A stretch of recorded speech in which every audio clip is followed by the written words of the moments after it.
Á föstudaginn verður á Akureyri efnt til málþings þróun og framtíðarsýn líknarþjónustu á Norðurlandi.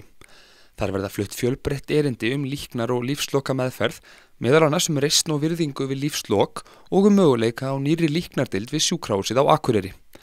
Við hittum 2 af framsögumönnum málþingsins til þess að fræðast aðeins þessi mál og byrjum á því að spyrja hvað átt við með orðinu líknarþjónusta. Þetta þjónusta sem veitt fólki sem með langvinna, ólæknandi sjúkdóma en líka lífsógnandi sjúkdóma. Þetta veitt til dæmis fólki sem í erfiðum meðferðum við sínu sjúkdómi, þar sem eru miklar aukaverkanir og mikil vanlíðan og síðan svona í framhaldi af þessu svo þessi svokallaða lífslokameðferð sem hefur auðvitað alltaf verið veitt bæði líknar- og lífslokameðferð löngu fyrir okkar tíð og svo framvegis.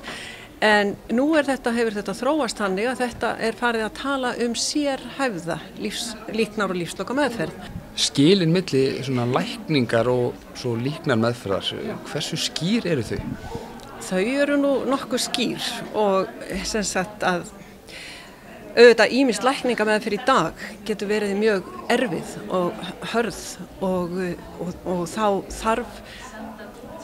þurfa þeir einstaklingar oft á þessari svokallari líknarmeðferð að halda. Líknarmeðferð að lina þjáningar og fást við einkenni. Þannig að líknarmeðferð kannski ekki bara síðustu dagarnir fyrir andláti eða svoleiðis eins og örugglega margir tengja þetta við? Nei, það það alls ekki. Hvernig þessum málum háttað hjá okkur á Akureyri í dag og hvernig hefur svona þróunin verið í líknarþjónustu? Þróunin hefur verið góð. Hún hefur staðið lengi.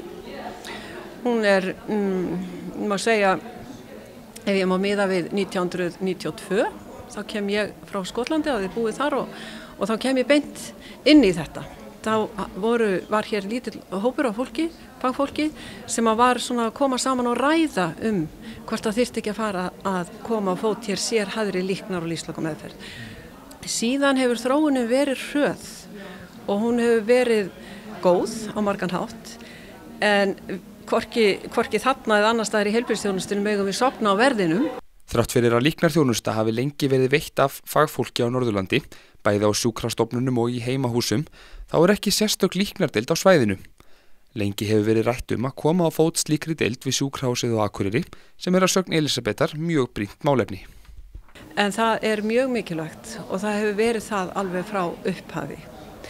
Og við vitum alveg frá því 1989 þá var farið að tala þetta. Og svo ætla ég svolítið að rekja málþinginu komið aðeins, hvað ég segja, sýnir svona því hvernig þetta hefur poppað upp í umræðin alltaf, þetta líknardeildarmál, alveg síðan 89.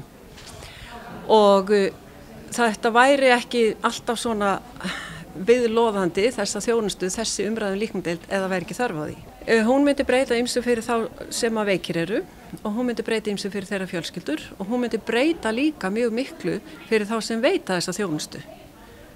Við getum þá sameinað okkur meira undir sama þak og við getum unnið meira markvisst og betur saman og svona fært okkur út úr því að vera að vinna svolítið hver í sínu horni og þó við séum að vinna saman, ég vil taka það skýrt fram og það hefur gengið vel, að þá við þurfum að fara að fá eitthvað svona sameiginlegt rými.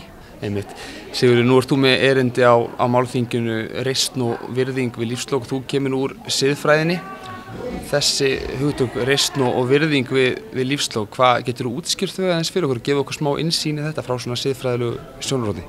Já, þann mikilvægi líknarþjónustu og lífsloka meðferðar felst ekki síst í svona siðferðilegu innihaldi og siðferðilegu mikilvægi og markmiðið tengist í raun og veru því hvernig, ef maður fer að hugsa hvernig myndi ég vilja að þjónustan væri sem staði mér til boða ef að ég lenti í því að þurfa einhvers konar líknandi meðferð. Við munum öll deyja og það margt í sambandi við það sem að við getum ekki haft nokkra stjórn á. Hvenær, hvers vegna, hvaða sjúkdómar kunna herja á okkur, í hvaða slysum við kunnum að lenda og allt þetta. En sumt í okkar valdi sem einstaklinga og ekki síst sem samfélags- og heilbrigðisþjónustunnar og það mjög mikil sérfræði þekking til og reynsla sem að lítur að því hvernig hægt að gera þetta svo vel sé Mjög mikilvægt atriði að þar séu okkar eigin karakter, persónuleiki, óskir tyggt úr þess vegna og í blandi náttúrulega þessar samanlegu þarfir að það verði ráðandi. Og þess vegna þurfum við þessa virðingu fyrir sjálfræði og reisn manneskjunnar og líka umhyggju. Mætti líta svo á að þessu jafnvel ákveðin bara réttindi einstaklinga og jafnvel skyldur okkar sem samfélags að búa þannig hnútana að fólk upplifi reisn og virðingu við lífslok. Já, sko, siðferðilega þá það mikið grundvallaratriði að koma þannig fram við aðra að það sé gert af virðingu og þannig að við viljum ekki sýna hvert öðru yfirgang og bara hvert og eitt okkar á bara heimtingu á því að það sé ekki vaðið yfir okkur og við niðurlægum með ýmsum hætti og þetta er bara svona almennt svona siðferðilega séð, þannig má segja það hvert og eitt okkar í siðferðilega heimtingu á því að það sé komið fram við okkar að virðingu og við eigum að geta haft virðingu fyrir okkur sjálfum. Nú talsvert talað líknardauða og líknardráp sem leyfilegt í sumum löndum, ekki hjá okkur. Þetta að deyja með reisn, það snýst þá mögulega fleira en það.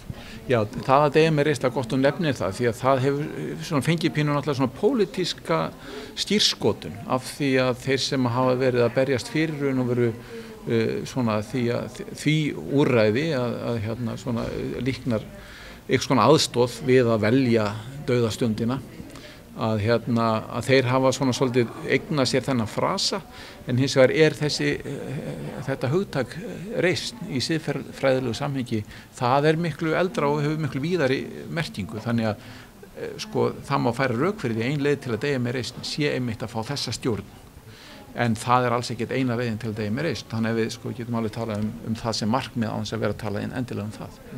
Og hvert þá svona hlutverk líknandi þjónustunar sem við erum nú að tala í þessu samhengi í þessu öllu saman? Sko ég nú ekki sérfræðingur á því sviði en svona siðferðilega séð þá myndi ég segja að markmiði með líknandi þjónustu sé að það sé dregið eins mikið eins og mögulegt úr þjáningu og úr þeirri þjáningu sem kannski sárust og erfiðust sem náttúrulega ekkert bara líkamleg þjáning heldur líka allt sem kemur að þessu andlega hugsunum og náttúrulega kvíða og allskyns andlegum sko, því sem getur hrjáð okkur meira heldur líkamlegi sársaukin þegar við lendum í þessum aðstæðum. Og við bara hvetjum alla til að koma á málþingið á morgun, það opið öllum ekki satt? Það opið öllum og kostar ekkert inn og það þarf ekkert að skrá sig, bara skrifa gestabók sem verður höfð á borðinu, það það eina sem við förum fram á. Og við vonum bara sem flestir láti sjá sig því að þetta ekki ráðstefna eða málþing fyrir eingöngu fagfólk. Þetta fyrir alla.